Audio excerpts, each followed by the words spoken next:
La seule façon de t'aimer, c'est de t'exprimer la chaleur de mon amour que mon âme ne peut contenir, que mon cœur ne peut retenir, dont l'élan ne peut tarir. Et la vie qui se libère d'un amour que tu génères est plus que la ferveur d'un volcan en chaleur. C'est plus qu'un torrent qui se déverse sous le flanc des montagnes rocheuses et qui répand ses eaux vers le lieu de sa demeure. Seigneur, tu as été avant d'être, car tu t'appelles Je suis, et tu as vécu avant de naître, car tu es éternel. Tu agis avant de parler, et quand tu parles, l'accomplissement est plus qu'une évidence. Lorsque vint le moment où tu fus introduit au milieu des hommes, la nature et ses lois furent perturbées, car tu fis précéder ta randonnée royale par les signes et les prodiges. La terre et ses régions inférieures désemparées, car la vie a vaincu la mort dans ses retranchements macabres. La mer et ses flots imperturbables ont perdu leur orgueil légendaire, car tu as marché sur les eaux et arrêté les vagues déferlantes de la mer. Le vent, déjà sans repère dans sa nature, se fit serviteur du grand roi que tu es. Si les hommes n'avaient pas les yeux pour voir, la nature, elle, a reconnu son créateur et s'est soumise à sa puissance. Le temps institué a véritablement fait son décompte. Et sans s'arrêter, il a simplement remis son compteur à zéro. Le calendrier des hommes venait d'être sensiblement revu, car le jour de ta naissance a été scellé par une alliance universelle comme l'an zéro, pour signifier à toutes les générations que rien ni personne ne peut venir avant toi, Seigneur. Le monde a dès lors évolué à double vitesse et été conduit par les lois de la nature, mais aussi par la puissance surnaturelle de celui que tous les saints adorent, Jésus-Christ, le Seigneur de l'univers. Tu as changé les décors des éléments qui définissent le système du monde que tu as créé et tu as institué l'ère des miracles, des prodiges, par la puissance de ton nom que les rachetés ont reçu en héritage. Ô vainqueur de Golgotha, tu as donné ta vie car personne n'avait le pouvoir de te l'arracher. Tu t'es humilié devant ceux que tu as créés. Tu mourais pour ceux qui te maltraitaient, mais que tu aimais de l'amour de Dieu.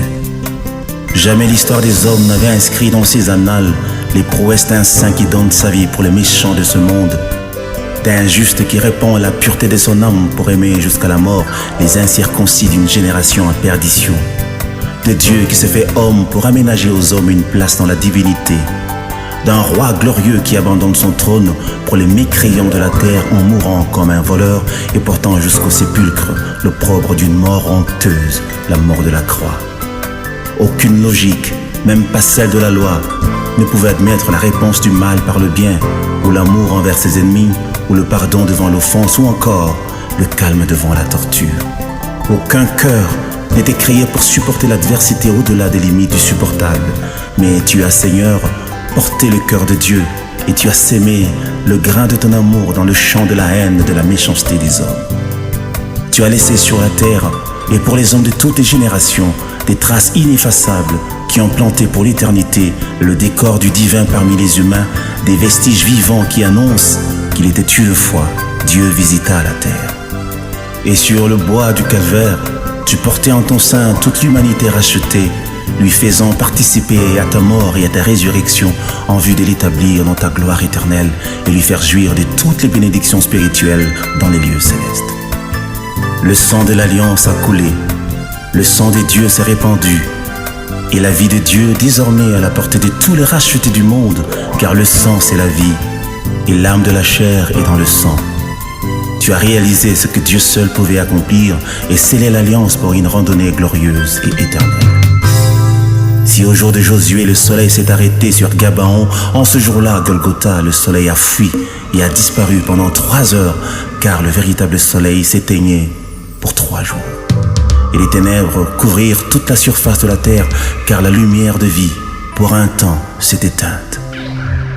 Les rochers qui entouraient la ville volaient en éclats, car le véritable rocher des âges donnait sa vie. Le monde connut un profond bouleversement. La terre trembla, ouvrit ses entrailles et laissa sortir vivants les saints qui étaient morts, car ils ont rencontré dans leur séjour mortuaire la résurrection et la vie. Et pendant que le voile du temple se déchirait, les cieux s'ouvraient en même temps et le sanctuaire béni de Dieu se rendait disponible à la race élue. Les trompettes des anges retentissaient au ciel, le Père se leva de son trône sous forme d'une lumière éblouissante qu'aucun œil ne peut voir pour agréer le sacrifice de son Fils.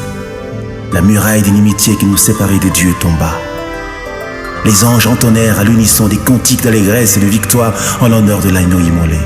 Tous les saints vivants au ciel se prosternèrent et se cachèrent le visage devant la gloire manifestée de Dieu. Tu as tourmenté le diable et son armée et tu as déstabilisé le royaume des ténèbres. Tu as brouillé le radar du destructeur et renversé les fondements du péché et de la mort. Tu as rétabli les bases et le fondement de nos vies décimées. Tu as éclairé par ta lumière les repères obscurs de notre existence et d'un éclat nouveau, tu nous fais briller dans ta splendeur. Tu as ouvert pour une marche de victoire le chemin de la gloire, le long duquel tu plantes l'assurance du salut qui nous conduit paisiblement dans la gloire éternelle.